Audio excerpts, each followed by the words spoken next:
ഞാനാണയിട്ടാൽ അത് നടന്ന് വിട്ടാൽ. എന്താണിട്ടത്? കാണുമ്പോഴൊക്കെ പാപ്പം പാപ്പം എന്ന് പറയല്ലാതെ ആ ഒടുക്കത്തെ ചെട്ടേര് ഇവിടെ നടക്കുന്ന എന്താന്ന് പറഞ്ഞു കാണുകയല്ല. എന്റെ പൊന്നും വാദ്യാരെ, ഇന്ന് 5:30 ബോട്ടിനെങ്കിൽ നിങ്ങൾ ഇവിടെ വന്നില്ലെങ്കിൽ ഇവിടെ നോക്ക്, ഇങ്ങോട്ട് നോക്ക്. ആ കാണുന്ന പുഴയിലെ ഈ ചന്ദ്രാപ്പിലിക്കാര് ഉറുമീസിന് ചവ പോന്തു. അത് കാണാൻ ഇഷ്ടണ്ടാവില്ലല്ലോ. അത് മാത്രല്ല, പിന്നീട് അവിടെ കിടന്ന് വെള്ളം കയറി വീർക്കുമ്പോ നാട്ടുകാർ പോലീസിൽ കൊണ്ടുവരും. വാഴപ്പോള പോലെ അങ്ങോട്ടും ഇങ്ങോട്ടും ഇങ്ങനെ ഒഴുകി നടക്കും. കണ്ട പൊത്തലും നെത്തലും മാക്രിയും പാമ്പും എല്ലാം കൂടി കടിച്ചു വലിച്ച് താഴോട്ട് കൊണ്ടുപോകും. അവിടെ കിടന്ന് ഞാൻ ശ്വാസം മുട്ടി മരിക്കും. മരിക്കില്ലേ? ഇല്ലേ? ഇല്ല. ഉങ്ങളുടെ വ്യാധി തന്നെ? വ്യാധി അല്ലല്ലോ ആടറെ, ആദ്യാണ്. 3 ദിവസമായി കളിക്ക് ടിക്കറ്റ് കൊടുത്തിട്ട് ഇതേവരെ പെട്ടിയെത്തിയില്ല. എണ്ണി പറയുകയാണെങ്കിൽ ഇന്നലെ വരെ 100-150 പേരുടെ ഇടിയും ഒരു 10-20 തൊഴിയും നല്ല പടക്കം പൊട്ടുന്ന മാതിരി 10-500 പെണ്ണുങ്ങളുടെ ആട്ടുതുപ്പും കിട്ടി. ഇന്നിതാ ഒരു കൊട്ടക കത്തിക്കാനുള്ള ശ്രമത്തില. കയ്യെ കുഞ്ഞം കാട്ടുക. എന്തിനാ കയ്യ് വെട്ടാനാ? എന്നാ അത് കൂടി നടന്നോട്ടെ. അല്ല, ഇന്ന് നടക്കും. കൊട്ടക കത്തിക്കലോ? അല്ല യസ്മ, കളി നടക്കും. അതെയോ? ഉറപ്പാണ്? ഉറപ്പ്. നമ്പിക്കലാന്നാ? നമ്പിക്കല. ഇന്ന് മുതൽ നല്ല കാലം വരും. നല്ല കാലം വന്നുള്ളേ വേണ്ടിയില്ല, പെട്ടി എത്തിയാ മതി. പെട്ടിയും വരും. ഞാനാണയിട്ടാൽ എന്റെ അണ്ണാ.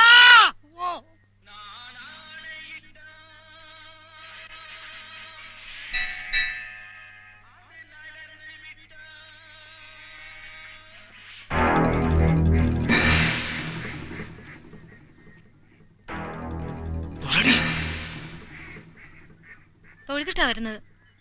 അതല്ല, മുതലാളിയെ തൊഴാൻ. എന്താ പാർവതി, സുഖം തന്നെ? അച്ഛൻ நல்லா இருக்கா? പോയിക്കോ. ഡേയ് വളിയ ഓടുങ്ങടാ, പോയിക്കോ. വക്കീല്, ആ കുട്ടി നന്നായിട്ടുണ്ടല്ലോ.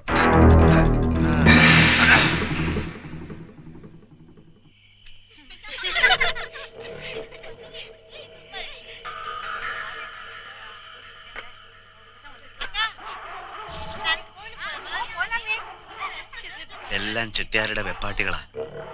ഓരോ ബന്ധവും പറഞ്ഞ് കൊണ്ടുവന്ന് താമസിപ്പിച്ചിരിക്കുക. വലിയ വലിയ അതിഥികൾ പലരും എത്താറുണ്ട് ഇവിടെ. ദാനശീലനാ പൊന്നിച്ചട്ടി. അമ്പലത്തിനും പള്ളിക്കും നേർച്ചക്കാശ്, പാർട്ടികൾക്ക് പിരിവ്, വൻ തുകകളാ. നാട്ടുകാർക്കെല്ലാം അറിയാം ഈ വീടിനെ പറ്റി. പക്ഷെ നാവനക്കത്തില്ല. എല്ലാവരും പൊന്നിച്ചട്ടിയുടെ കടക്കാരാ.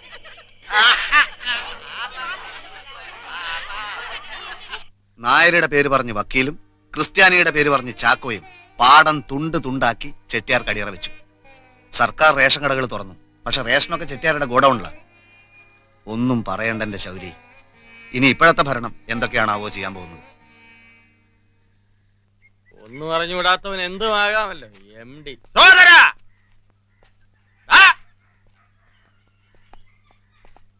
നീയായിരുന്ന പേടിച്ചു പോയല്ലേ? വൈദ്യരെ, എന്ത് ഇപ്പൊ വെറുതെ ഇരിക്കാണോ? ഇപ്പഴല്ല, കുറച്ച് ദിവസമായിട്ടൂടെ വെറുതെ ഇരിക്കുക. എന്നാ കുറച്ച് കരിയിലക്കി കൊണ്ടുപോവാ. എന്താ നിന്റെ അസുഖം? എന്റെ കോപ്പം. നിയമം നിയമം നിയമം. അങ്ങനെ ഒരു അസുഖമുണ്ടോ? അങ്ങനെ ഒരു രസമുണ്ട്. നിന്റെ പേരിന്റെ അറ്റത്തുള്ള ഈ ബിരുദം MD കരിതേച്ച് മാച്ചുകളാ. അയ്യടാ, മാച്ചുകളാനെ അതെന്റെ ബിരുദമല്ലാന്ന് നാട്ടുകാർക്ക് മുഴുവൻ അറിയാം. അതെന്റെ ഇനീഷ്യലാ, MD, മഠത്തിൽ ദാമോദരൻ. ദാമോദരൻ എന്ന് പറയുന്നത് എന്റെ അച്ഛനാ. എടാ മടത്തി മരങ്ങോടാ. ഇനി ഇതൊന്നും പറഞ്ഞാൽ നടക്കത്തില്ല. പഞ്ചായത്തിൽ നിന്ന് ആള് വരുന്നുണ്ട് അന്വേഷിക്കാൻ. ഈ ബോർഡിന്റെ സ്ഥലത്ത് നിന്നെ അവര് കെട്ടി തൂക്കും. പിന്നെ ഞാൻ അറിയാത്തൊരു പഞ്ചായത്ത്. നീ അറിയാത്തൊരു പഞ്ചായത്ത്. എടാ ഭരണം മാറി, ഹെൽത്ത് ഇൻസ്പെക്ടറാ വരുന്നത്. ഈ ബിരുദം കരിതേച്ച് മായ്ച്ചാൽ നിന്റെ ശരീരം കരിക്കട്ടാകാതിരിക്കും. ഇല്ലേ ഞാൻ തന്നെ വരും നിന്നെ പൊക്കി കരിതേച്ച് ഇവിടെ തൂക്കാൻ. പിന്നെ ചികിത്സക്ക് എങ്ങനെയുണ്ട് വൈദ്യരെ? വൈദ്യരെ വിളിക്കുന്ന പണ്ടേ പറഞ്ഞിട്ടുണ്ട്. അതൊക്കെ പണ്ടായിരുന്നില്ലേ, ഈ അടുത്ത കാലത്ത് പറഞ്ഞിട്ടില്ലല്ലോ. കരിയലക്ക് അപ്പൊ മായ്ക്കേണ്ടി വരുമല്ലേ? മായ്ക്കും.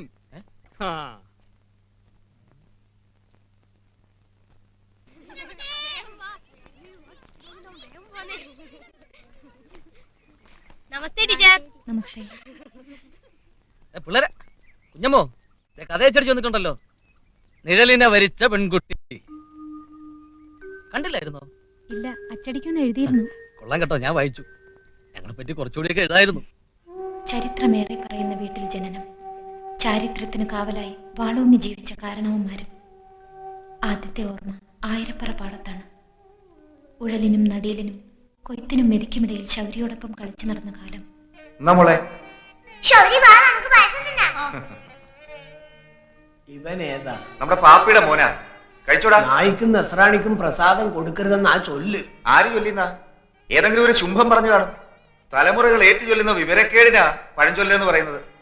കുഞ്ഞുങ്ങൾക്ക് എന്തോന്ന് ജാതി. അവര് പ്രസാദിച്ചാലേ ഈശ്വരൻ പ്രസാദിച്ച പോലെ. ദുർവാശിയുള്ള പരദേവതകൾ ശപിച്ചു കാണും. നാട്ടുകാർക്ക് അന്നമൂട്ടി അറയൊഴിഞ്ഞ വീട്ടിൽ നിലവിളക്ക് കത്തിച്ച് നെടുവീർപ്പിട്ടു യൗവനം. കേട്ടോ പാപ്പി, അമ്മൂമ്മ പണ്ട് പറയുമായിരുന്നു, തനിക്ക് താനും പെരയ്ക്ക് തൂണുവന്നു. അന്നേ നോക്കിക്കണ്ട് കുറെയൊക്കെ അറ മാറ്റിയിട്ടിരുന്നെങ്കിൽ ഇന്ന് ഭിക്ഷ ചോദിക്കാതെ കഴിയാമോ. ആറ്റിക്കളഞ്ഞാലും അളന്നു കളയണമെന്നാ. ഏമാന് നല്ലതേ വരൂ. കർത്താവിന്റെ മുഖമായ മോന്. കുരിശിലേറ്റുവോ പാപ്പി?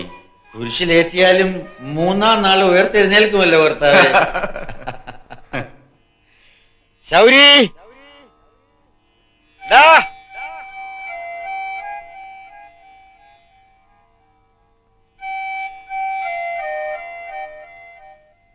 തേവാരപ്പുരയിൽ കരിവിളക്ക് കത്തിച്ച് നെടുവീർപ്പുകൾ താമസിക്കുന്ന വീട്ടിലേക്ക് മടങ്ങുമ്പോൾ മനസ്സിനറിയാവുന്ന നാട്ടുവഴിയിൽ വല്ലപ്പോഴുമെങ്കിലും പാപ്പിച്ചേട്ടൻ്റെയും ശൗര്യയുടെയും നിഴലുകൾ എനിക്ക് കൂട്ടുവരാറുണ്ട്. നാടുറങ്ങുമ്പോൾ ആരും കേൾക്കാതെ അത്താഴ ഭക്ഷണക്കാരുണ്ടോ എന്ന് ചോദിച്ച് പടിപ്പുരയടച്ച് മാളിക മുകളിലെ മൂടലിൽ ചേക്കേറും ഞാൻ. മനസ്സിൽ മാംഗല്യം തുടികൊട്ടും. വളവര വെച്ച വള്ളമൂന്നി നീങ്ങുന്ന ശൗര്യയുടെ നിഴലുദിക്കും. കണ്ണടച്ച് ആ നിഴലിനെ വരിക്കും ഞാൻ. ഞങ്ങളെ ഉണർത്താൻ ഉദയം ഒരിക്കലും വരാതിരുന്നെങ്കിൽ. എന്തിനു പോകുന്നെന്നോ എങ്ങോട്ടെന്നോ ഒരു രൂപവുമില്ല. ആരോടും ഒന്നും മിണ്ടിയില്ല. കൂടെ ഉള്ളവരെല്ലാം ജോലി തേടി നാട് വിട്ടവരാണെന്ന് മാത്രം മനസ്സിലായി. ഏതോ ഒരു രാത്രിയിൽ വീണ്ടും പത്യമാരിൽ നിന്ന് കടലിലേക്ക് എടുത്തെറിഞ്ഞു. നീന്തി തളർന്ന് കരക്കടിഞ്ഞു. കൂടെയുള്ളവരെല്ലാം ഓരോ വഴിക്ക് പോയി. ഞാൻ എൻ്റെ വഴിക്കും. കരിക്ക് വെട്ടിവെക്കുന്ന റഹ്മാനിക്കയുടെ സഹായത്താൽ സിംഗപ്പൂരിലെ മിലിറ്ററി ഹോസ്പിറ്റലിൽ ടീ ബോയ് ആയിട്ട് ജോലി കിട്ടി. കള്ളപ്പേരിൽ ഇത്രയും നാൾ ജീവിച്ചു. പേടിച്ചിട്ടാ കത്തയക്കാതിരുന്നത്. പോലീസ് പിടിച്ചാലോ.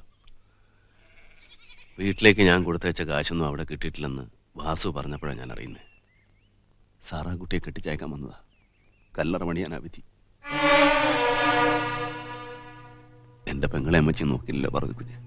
പാപ്പിച്ചേട്ടൻ മരിച്ചതും ശൗരി പോയതും ഒക്കെ ഞങ്ങള് കാരണമാണെന്നും പറഞ്ഞ് പിണങ്ങി നടക്കുകയായിരുന്നു സാറേയും അറിയിച്ചെടുത്തേയും.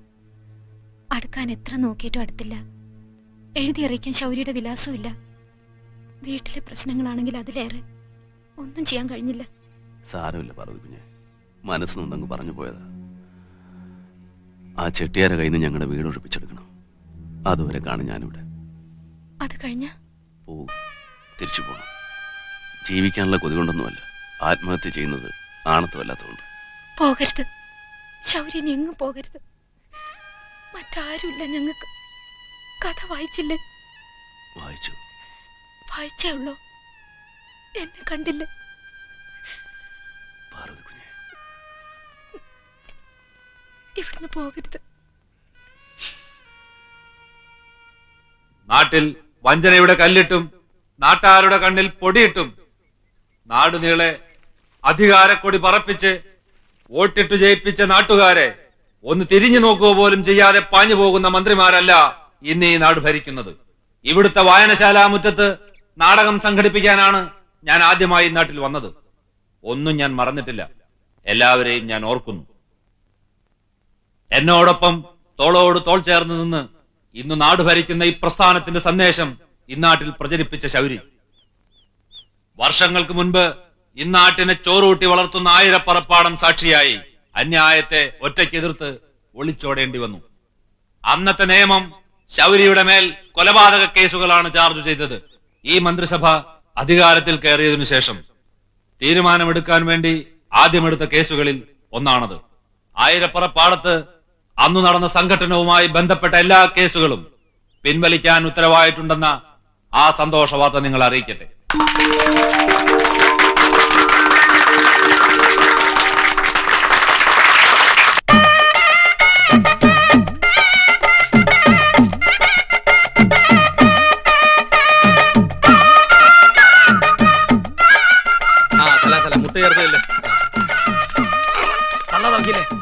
നമസ്കാരം സാർ.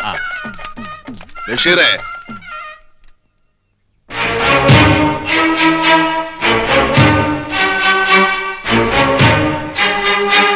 ശൗരി.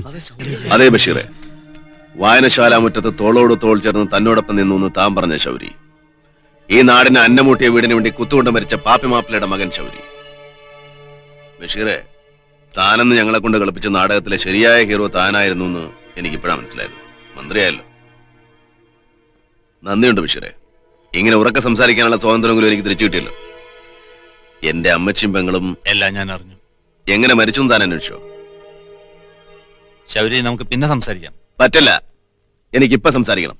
തന്നോട്, മന്ത്രിയോടല്ല, എന്റെ ബഷീറിനോട്. വഴിയോടാ നീ പോടാ ചെറ്റേ. എന്ത് ഡായ്? ശൗരി, ഞാൻ പറയുന്നത് കേൾക്കണം. നാണമില്ലേ ബഷീർ തനിക്ക്? ഇറക്കുമതി ചെയ്ത വെപ്പാട്ടികളെ നിരത്തി നിർത്തി ഈ പന്ന ചെട്ടിയാരൊരുക്കിയ താലപ്പിലയിൽ നുണഞ്ഞ ഈ വീട്ടിനകത്ത് കാലുകുത്താൻ അന്നമൂട്ടുമേടെ തനിക്കൊന്നും കയറാൻ തോന്നിയില്ലല്ലോ. പാവങ്ങളെ നക്കാപ്പിച്ച കാശിന് ചവച്ച് നിന്നുകൊണ്ടിരിക്കുന്നവനായി ചെട്ടിയാര്. മന്ത്രി എഴുന്നള്ളിച്ച് നാട്ടുകാരുടെ സ്വാധീനം ഉറപ്പിക്കാൻ നോക്കുക. ഈ വീട്ടിൽ കാലുകുത്താൻ തന്നെ ഞാൻ സമ്മതിക്കല. ശൗരി, ഞാൻ പറയുന്നത് കേൾക്കണം. പറ്റില്ല, ഞാൻ പറയും താൻ കേൾക്കണം. என்ன சார் கேட்டிட்டு வாங்க சார் நீங்க. ബഷീറെ, MLA മന്ത്രിയാകാനുള്ള ഏണിപ്പടി മാത്രമല്ല രാഷ്ട്രീയം, അത് മറക്കരുത്.